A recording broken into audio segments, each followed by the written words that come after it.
Assalamualaikum warahmatullahi wabarakatuh. Waalaikumsalam warahmatullahi wabarakatuh. Perkenalkan, nama saya Arif Muhammad Maulana.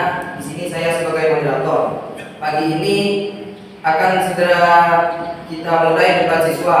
Tema pilihan pagi ini adalah penggunaan bahasa asing menipis rasa nasionalisme. Sebelum kita mulai debat pagi ini, saya akan membacakan tata tertib.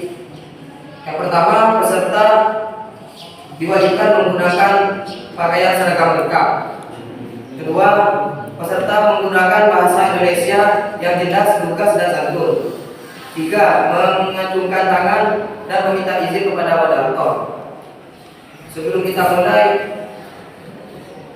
kita kenalkan dulu. Perkenalkan, nama saya Habibur Rahman, saya dari tim Pro. Assalamualaikum warahmatullahi wabarakatuh. Perkenalkan, nama saya Nazri Fairuz dari tim Pro. Assalamualaikum warahmatullahi wabarakatuh. Perkenalkan, nama saya Mas Badar Umam, saya dari tim Pro. Perkenalkan, nama saya Heri, saya dari tim Pro. Nama saya Cahil Akil dari tim Kontra. Perkenalkan, nama saya Absiri dari tim Kontra. Perkenalkan, nama saya Akhiran dari tim Kontra. Perkenalkan, nama saya Hanseni dari tim Kontra. Baiklah, sekarang kita mulai untuk menyampaikan pendapatnya selama 3 menit. Terima kasih saudara moderator atas nama Arif Muhammad. Dalam teks Sumpah Pemuda ada suatu bagian yang menyatakan bahwa kita semua sebagai bangsa Indonesia telah mengakui bahasa Indonesia yang satu, yaitu bahasa Indonesia. Pernyataan para pemuda berjuang Indonesia pada tahun 1928 itu berpengaruh besar terhadap perjuangan bangsa Indonesia untuk mencapai kemerdekaan. Dan itu berbukti bahwa bahasa Indonesia mampu mempersatukan bangsa Indonesia untuk berjuang melawan penjajah. Hasilnya dapat dirasakan Indonesia merdeka. Itu artinya bahasa Indonesia harus dihormati dan menjunjung tinggi keberadaan sebagai bahasa nasionalisme. Bahasa Indonesia telah membangkitkan rasa nasionalisme. Demikian pendapat dari tim Pro. Sekarang waktu saya berikan kepada pihak kontra. Waktunya 3 menit. Terima kasih saudara moderator Arif Muhammad Maulana. Saya setuju dengan fakta sejarah bahwa bahasa Indonesia berperan penting dalam mencapai kemerdekaan Indonesia. Tetapi dalam perkembangannya sekarang ini kita hanya berkomunikasi dengan orang Indonesia walaupun di dalam negara Indonesia. Maka perlu sekali diupayakan orang-orang Indonesia dapat berbahasa asing sehingga sehari-hari orang Indonesia dapat juga berkomunikasi dengan warga asing. Dan kita tidak perlu khawatir karena penggunaan bahasa asing akan mengikis rasa nasionalisme. Ada beberapa alasan yang memakan pendapat di atas. Oke, demikian pendapat dari tim kontra. Sekarang saya berikan kepada pihak Pro. Waktunya 3 menit. Terima kasih saudara moderator Arif Rahman Maulana. Dari hal di atas kami berpendapat bahwa penggunaan bahasa asing dalam kehidupan sehari-hari dapat mengikis rasa nasionalisme sebab orang Indonesia akan mengabaikan bahasa Indonesia. Tidak di kantor atau makan di sekolah menggunakan bahasa asing, lama-kelamaan bahasa Indonesia akan hilang dari kenegaraan. Itu berarti kita telah melupakan sejarah seperti yang saya sampaikan tadi atas. Padahal bangsa yang besar adalah bangsa yang tidak melupakan sejarahnya, dan itu merupakan bukti bahwa kita telah kehilangan rasa nasionalisme.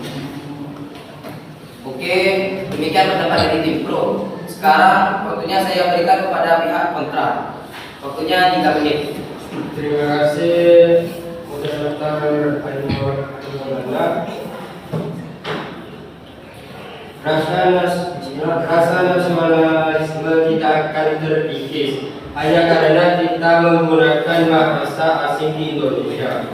Buktinya, pejuang kita dahulu Bung Karno, Bung Hatta, Sultan Syarif, mereka itu tidak hanya menguasai bahasa Indonesia, tetapi juga bahasa Belanda. Tetapi rasa nasionalisme pejuang kita itu tidak perlu diragukan lagi. Oke, demikian pendapat dari tim kontra. Sekarang waktu saya berikan kepada pihak pro. Waktunya 3 menit. Terima kasih saudara moderator Arif Rahman Maulana. Kedua orang Indonesia akan berkurang merasa bahwa mereka bagian dari bangsa Indonesia. Berarti tidak ada rasa nasionalisme pada diri mereka. Bangsa Indonesia masih sangat memerlukan bahasa Indonesia sebagai pengingat rasa nasionalisme sendiri. Bahwa masih banyak warga suku yang belum dapat berbahasa Indonesia.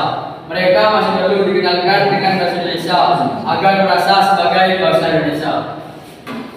Demikian pendapat dari tim pro. Sekarang waktu saya berikan kepada tim kontra. Oke, terima kasih moderator Arif Maulana. Kedua, rasa nasionalisme tidak harus ditambahkan dengan penguasaan bahasa Indonesia saja. Banyak cara lain untuk menambahkan rasa nasionalisme di negara ini. Di sekolah dapat diadakan pendidikan bila negara atau mulai pendidikan kewargaan negara. Dengan itu, saya kira akan lebih tepat untuk negara rasa nasionalisme. Demikian pendapat dari tim kontra. Sekarang saya berikan kepada tim pro. Waktunya 3 menit. Terima kasih kepada moderator Arif Rahman Maulana. 3. Penggunaan bahasa asing akan mengikis kecintaan pemuda Indonesia terhadap bangsa Indonesia. Mereka lebih senang menggunakan bahasa asing karena menggunakan bahasa asing mereka anggap dapat menaikkan gengsinya. Dianggap intelek. Awalnya hanya sedikit istilah asing yang digunakan. Lama-lama semuanya menggunakan bahasa asing. Akhirnya bahasa Indonesia akan hilang dari negara Indonesia. Padahal bahasa menunjukkan bangsa. Oleh karena itu, untuk berkomunikasi sehari-hari di Indonesia, kita tidak perlu menggunakan bahasa asing. Itu berbahaya karena dapat mengikis rasa nasionalisme kita. Oke, demikian pendapat dari tim pro. Sekarang saya berikan kepada tim kontra. Terima kasih saudara Arif Maulana. Ketiga, dan ini juga penting, menguasai bahasa asing akan membuka lebar kesempatan mendapat pekerjaan. Kalau pemuda Indonesia mempunyai kesempatan bekerja, berarti kehidupannya semakin baik dan sejahtera. Rakyat suatu negara yang sejahtera tidak akan berpaling kepada negara lain. Rasa nasionalisme tidak terkikis. Negara-negara yang warganya tidak sejahtera akan pergi dari negaranya dan meminta perlindungan. Ada orang-orang yang meminta perlindungan Australia, negara-negara Eropa, itu karena negaranya merasa tidak sejahtera. Itulah sebabnya kami bertahan bahwa penggunaan bahasa asing itu perlu dilakukan. Dan saya yakin penggunaan bahasa asing dalam kehidupan sehari-hari tidak akan mengurangi rasa nasionalisme. Terima kasih. Oke, terima kasih atas semua argumen dari tim pro dan tim kontra. Berdasarkan argumen yang telah dikemukakan oleh tim pro dan tim kontra, kesimpulan yang dapat kita ambil bahwa bahasa Indonesia tidak akan terkikis dengan diperkuat pembelajaran bela negara, sehingga bahasa Indonesia tetap kokoh digunakan masyarakat dalam menghadapi persaingan dengan bahasa asing. Selain itu, bahasa asing juga perlu dipelajari agar kita sebagai warga negara Indonesia bisa terhubung dengan bangsa lainnya dan memberikan manfaat dan mensejahterakan masyarakat. Terima kasih. Saya akhiri. Wassalamualaikum warahmatullahi wabarakatuh. Waalaikumsalam warahmatullahi wabarakatuh.